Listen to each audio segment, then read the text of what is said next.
Hi, today we're reading from Deuteronomy chapters 30 and 31. Now throughout Deuteronomy we've heard God pronounce blessings and curses on Israel.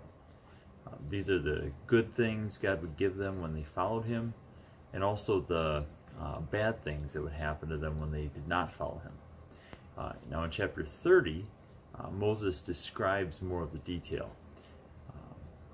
Upon Israel's disobedience, whenever they would disobey, God promised to scatter the people throughout the neighboring nations.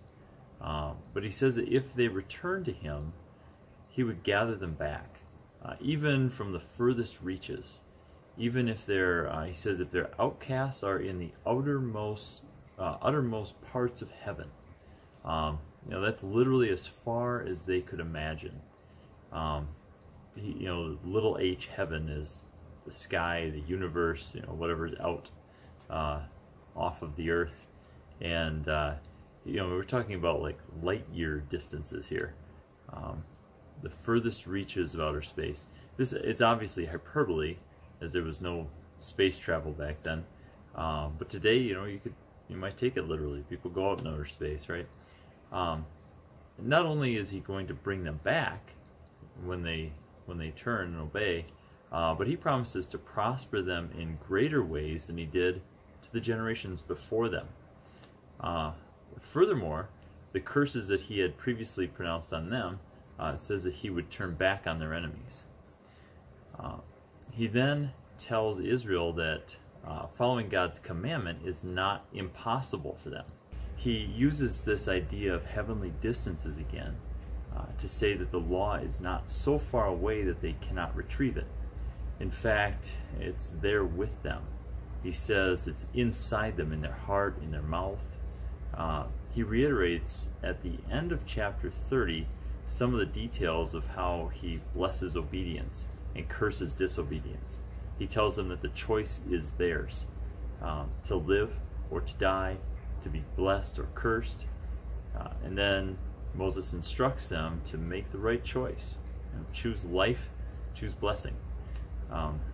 In chapter 31, Moses is beginning to conclude his public message to Israel.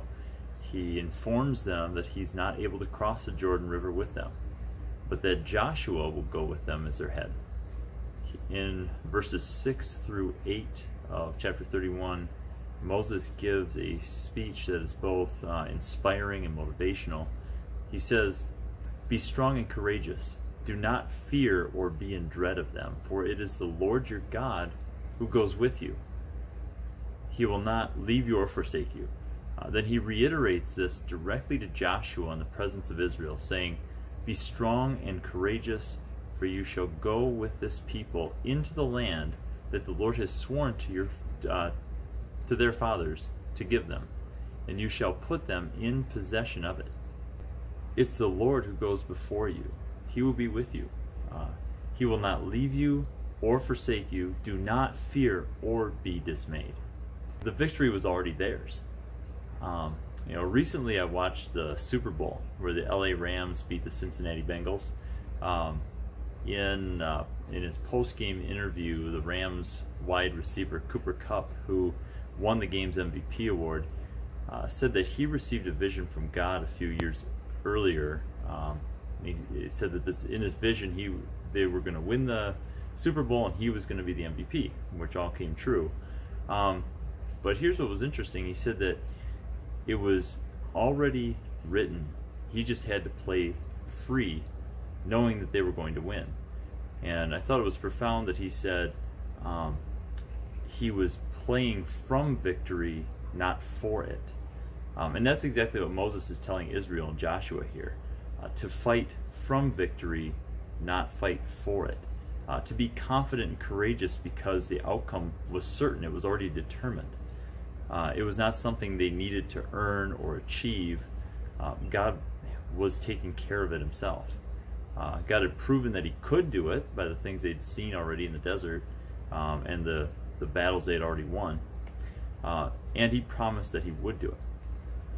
And isn't this really how we as Christians ought to live in response to Jesus' victory over sin and death? knowing that the battle is already won, to live confident, fearless lives, not trying to earn salvation for ourselves, but still going out and performing at a high level in order to honor God. Here in chapter 31, this final scene, God has this private conversation with Moses and Joshua in the tent of meeting. It's quite a moment for Joshua, I think. You know, he's meeting with God, he's being commissioned to lead Israel, yet God gives him good news and bad news, right? The good news, Israel's going to go in, they're going to conquer the people of Canaan, God will bless them. God personally repeats Moses' command to be strong and courageous because the victory is at hand, it's already determined. And it's Joshua who's going to do the leading the people in. The bad news, as soon as they are fat and happy in the land, or as soon as God provides everything for them, they're going to whore after other gods. God will forsake them. He explains that they will bring about curses which are meant to lead them back to repentance, and eventually they will say, they'll say, have not these evils come upon us because our God is not among us. This will bring about kind of a cycle of rebellion and repentance, and therefore God charges Moses to write a song as a reminder to the people to turn back to God when they rebel. And now, unfortunately, we're going to have to wait until chapter 32 to find out what exactly is in this song that Moses writes.